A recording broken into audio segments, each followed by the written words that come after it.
Hey guys, welcome back, it's Ripe again. In today's video, my entitled sister claims she owns my house after I let her stay as a guest. Please also check out my podcast by searching for Ripe Stories on Spotify and other podcast platforms to find exclusive content and early access to new videos. And the title story starts like this. Growing up in a small house meant that I didn't get a lot of space to myself. My older sister Anna and I had to share a room. She was not the easiest person to live with. I've lost count of the number of times I've woken up to water splashed on my face. She was definitely the type of kid who loved practical jokes, and I was always her guinea pig before she tried it out on other people. That being said, she was still protective of me. Bullying was rampant at our school, but she would never let anyone bully me. To this day, I cannot tell if it was a tough love or "I'm the only person allowed to bully you" type of relationship. When we were in our late teens, my parents were much more well off and we finally moved to a bigger house, but Anna's relationship with our parents got much worse. She moved out when she joined college and our parents didn't even try to dissuade her because by then they had gotten really sick of all the times she would show up drunk at night. I really wish my parents had done something about her budding addiction back then, but it was a time when there were not a lot of resources available to battle addiction. Instead, they just threw money at her problems and tried to buy their way to better parenting.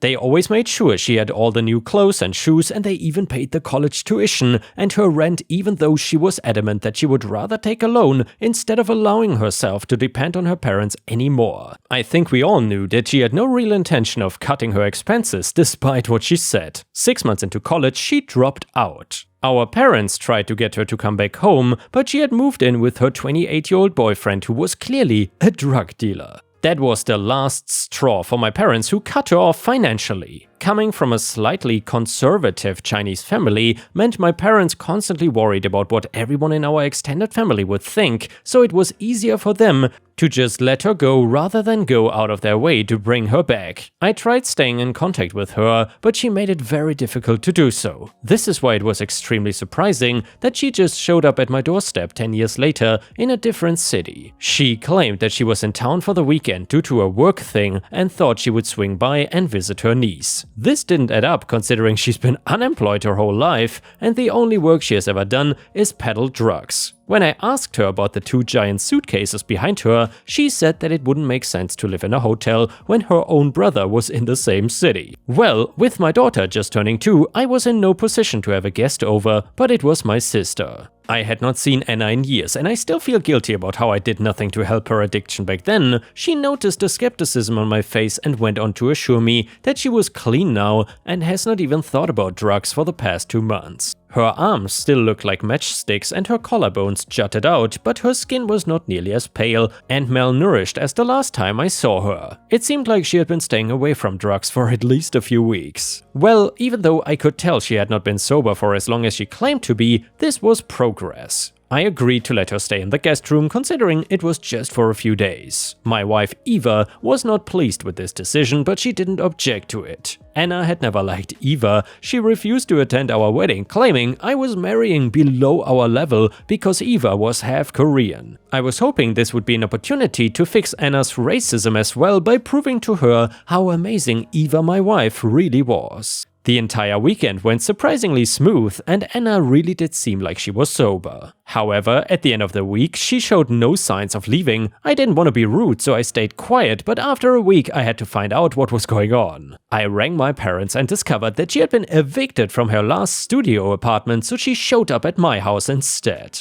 I decided that it was high time Anna got her life together and confronted her about this. When she broke down, I simply couldn't find to get myself to say anything. The following day, I informed her about various job openings in the area and insisted that she apply. She begrudgingly did so, but it was clear that she had no real interest in getting a job. Over the next month, she got rejected from so many places, mainly owing to her negligence. Her clothes began hanging over her shoulders and her eyes went back to being bloodshot all the time. Eva tried to tell her that her relapse makes it very dangerous for the baby and that it would be better for everyone if she just left, but her words meant nothing to Anna. The next day, Eva and I picked up our daughter from the daycare and headed home. I was exhausted and we both just wanted to rest, but the door refused to budge. We realized the lock had been changed and called out to Anna while knocking on the door. When she finally swung the door open, she stood before us with a knife in her hand. She screamed in our faces that the house is now hers and that we were trespassing. Her eyes made it evident that she was using again. Eva held our sleeping child close to her body and we were terrified. I tried talking to Anna in a calm voice to convince her to drop the knife, but nothing seemed to be working.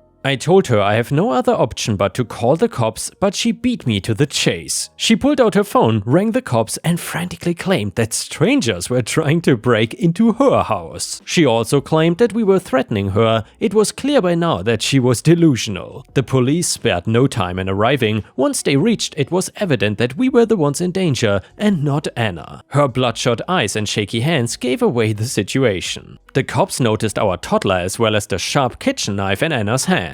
One of them cautiously moved towards her, but she noticed. She charged straight towards me with the knife ready to strike. I heard Eva scream, but before I could process what was happening, the cop tackled and handcuffed Anna. She got arrested and taken to the station. This was finally the breaking point for us and we knew it was time to cut off contact with Anna. Eva insisted that we press charges to make sure our child doesn't have to go through this again, and that's exactly what we did.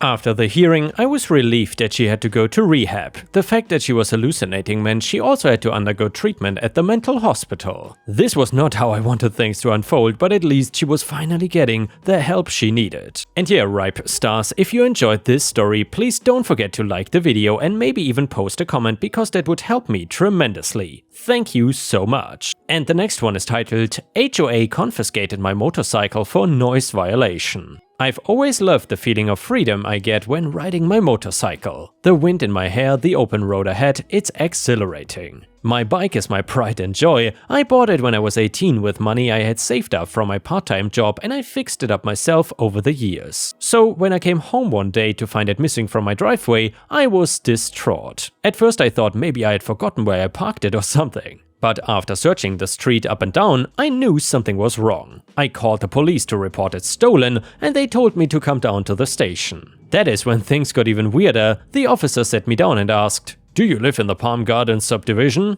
I was confused. "No, I live a few blocks away on Oak Street." "Well, it seems the Palm Gardens Homeowners Association had your motorcycle towed for a noise violation." "What? That's impossible. I don't even live there. I'm not part of their HOA," I argued. The officer sighed. "I was afraid you would say that. Unfortunately, this is not the first complaint we have had about the Palm Gardens HOA overstepping their boundaries. Let me make some calls and see what I can find out." I sat there fuming while he got on the phone. The audacity of this HOA to steal my bike when I didn't even live in their neighborhood. And a noise violation? My motorcycle is not even that loud. I make sure to drive carefully when coming and going through the neighborhood. After what seemed like forever, the officer finally got off the phone. "Well, I spoke with the HOA president and she insists that they are in the right here. Something about you speeding through early in the morning and waking up residents. I advised her that unless you're a resident, they don't have any authority over you or your property though. So can I get my motorcycle back?" I asked impatiently. "I'm afraid it's not that simple. They had it towed by a private company, so you will have to go there and pay the impound fees first." I couldn't believe this. Now I had to pay to get my own bike back when I didn't even do anything wrong. The officer gave me the address for the towing company and I raced right over there. $200 in fees later, I was finally reunited with my baby. As I rode home, I knew I couldn't let this go. These HOA bullies needed to learn that they couldn't go around taking people's property whenever they felt like it. First thing the next morning, I looked up lawyers who specialized in HOA disputes and made an appointment to start legal proceedings. A week later, me and my lawyer were sitting across from the HOA board members and their attorney. I explained again that I was not part of their association and that they had no right to take my motorcycle. Their lawyer tried to argue that because part of my commute took me through their neighborhood, I was subject to their rules. "That's nonsense and you know it," my lawyer rebutted. "The bylaws clearly state your authority is only over members who own property in Palm Gardens. My client does not. You had his vehicle illegally towed. He was causing a nuisance with all that noise so early in the morning. We had a right to protect our residents," the HOA president said angrily. Even if that were true, you should have contacted local law enforcement, not taken matters into your own hands, my lawyer responded calmly. Eventually, we agreed to settle. The HOA would pay me back for the impound fees, towing charges, and extra legal costs I had incurred. But more importantly, they signed a document admitting their mistake and promising not to overstep their jurisdiction like that again. I wish I could say this was the end of my HOA problems. Well, a few months later, I came home to an official notice on my door saying my motorcycle was once again in violation of HOA noise policy and had to be removed from the premises immediately. I will give you one guess who it was from. Needless to say, I was back on the phone with my lawyer faster than you can say frivolous lawsuit. After putting the fear of legal repercussions in them once again, the HOA backed off, but they made it very clear they would be monitoring me closely for any more violations. I ended up avoiding that neighborhood as much as possible after all those incidents. The longer route I had to take to work was worth it not to deal with those nosy, power-hungry bullies. I don't know what their issue was with me specifically, maybe they just didn't like seeing a young person with an old loud motorcycle in their fancy suburban neighborhood. The funny thing is, a few years later I got a letter in the mail addressed to me from the Palm Gardens HOA. I was sure it was yet another notice or fine, but when I opened it I was surprised to find it was a survey. They wanted to get residents' feedback on how to improve the community. There were questions about things like landscaping services, pool maintenance, playground equipment, normal HOA stuff. At the very end there was a space for additional comments. I thought for a moment about ignoring it, but I couldn't resist the urge to offer my perspective. In the comments section I wrote, maybe the community would be improved by not illegally confiscating property from non-HOA members and harassing them with bogus noise complaints. Just a thought though. I like to think that one of those HOA board members read my comment and realized what a nightmare they had been. But maybe I'm giving them too much credit. Either way, it felt good to get the last word in after all their harassment over the years. And the best part is, they never bothered me about my motorcycle again. And the next one is a malicious compliance story, and it is absolutely amazing, let me tell you. It starts like this. This chain of events started almost 20 years ago and involves myself and a notoriously snooty national real estate agency. There's a bit of background leading to the MC incident, so please bear with me. This all occurred in Queensland, Australia. I once rented a property through an agency from 2004 to 6. Due to my ex-partner's explosive and violent temper, we had been handed an eviction notice. There was damage to the property that was unfixed at the time we were evicted. Damage that was in the form of fist and hammer-sized holes in walls. We obviously didn't receive any of the bond deposit back, as the repair costs more than absorbed the amount. There was also an added sum of about $1,700 extra to cover the rest of the costs incurred repairing the damage. This amount was forwarded to a debt collection agency. This collection amount was in both of our names as we had jointly been on the lease agreement. I was not upset at the agency, they were just doing their job by being a good advocate for the owner of the property at this stage. Taking the bond and charging us for the repair was standard and not nasty, vindictive or overkill in the slightest. My anger came later. Although I must admit I was a bit miffed to be duly held financially responsible for the damage caused by my ex, but due to the nature of the joint lease not much could be legally done. I was just grateful we had parted ways not long after, and a few years post-eviction I wanted to get my life more organized in many areas and tie up any loose ends that would impede me moving forward.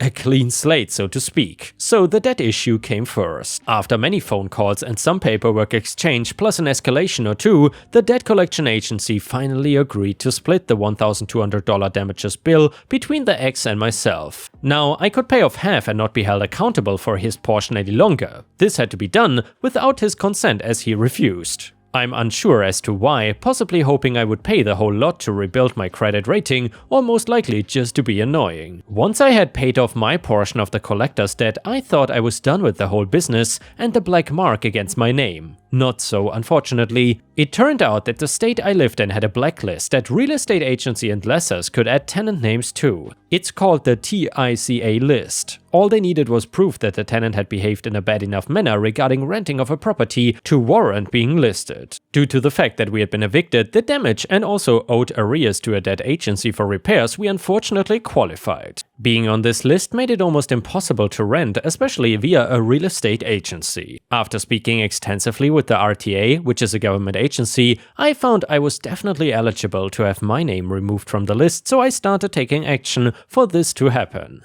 I was able to demonstrate good faith by having paid for half of the damages. It also went in my favor that my partner was abusive and there was legal evidence of this fact. However, I was told the only way to have my name removed was by the real estate agency. So I approached them and asked for them to do so. They were very helpful initially. If I was able to show them proof that the debt was settled, they were happy to remove my name. At least 7 years had elapsed by this point, so it was considered punishment enough. At the time, after 5 years, your name is usually removed from the TICA list. However, this company apparently kept tabs on who they had added to the list, and when the person's 5 years expired, they just added them again. Dirty tactics indeed. Obviously, I had been re-added. So I provided relevant documents to the agency and was assured my name would be removed as soon as they located my file. This apparently had been stored away in archives as much time has passed since I rented with them. I was told this would take a week maximum. All good, so I called a week later and was told to wait another week, still in a kind, helpful and cordial tone.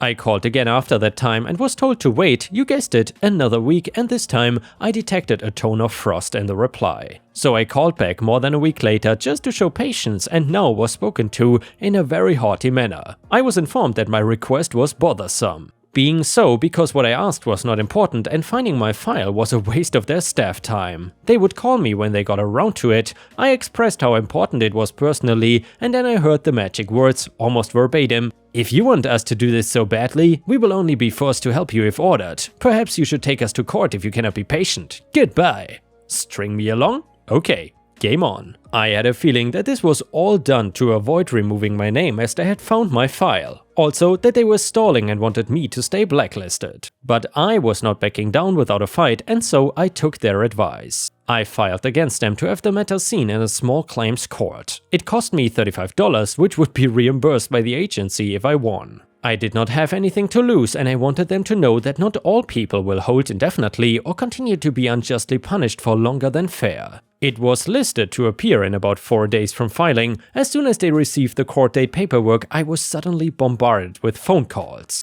How dare I take the agency to court when they were working their hardest to find my file and help me? Doing my best to sound apologetic for taking their advice, I thanked them for the suggestion, as it seemed there would now be a time frame at least for the matter to be dealt with. On the day of court, I had 3 sheets of paper as my sole evidence. A statement showing that repair bill had been paid and there was no finances outstanding. A statement from the RTA that I was eligible to have my name taken off the TICA list. And lastly, a document stating it was at the behest of the real estate agency to remove my name and that they had no good reason not to. Not 1 but 2 agents for the company showed up to court. When it came before the judge, both parties had to give evidence if relevant. I handed in my 3 pages. Seeing them pass the judge a thick folder of paperwork including photos of the property damage was rather amusing considering they supposedly could not find my file when requested. The judge asked them for a statement. They went on for a few minutes about why I did not deserve to be removed and justified their stance with the photos and prior rental history with them.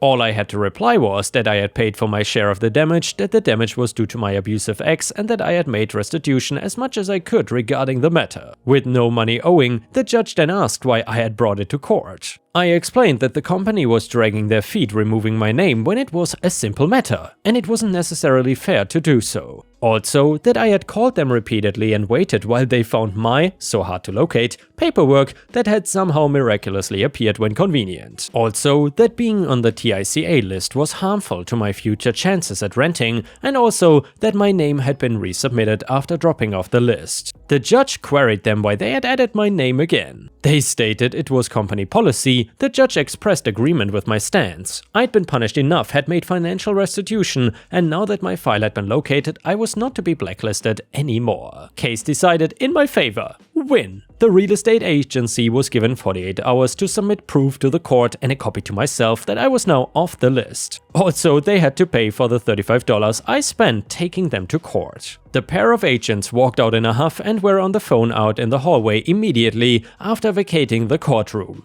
I floated past them as I was on a justice high. As I got to the lifts, I thanked them for coming and their sound advice in recommending court. Also, that I was grateful for the bottle of wine they would be buying me with the $35 I was to be paid back. The look on their faces was priceless. And yeah, Ripe Stars, it is so good to see OP getting justice. However, I have to wonder, given that they only have to pay OP apparently $35, I'm not sure if that covers all the costs associated with going to court, aka paying for a lawyer and stuff. I'm not sure if that was really worth it for OP.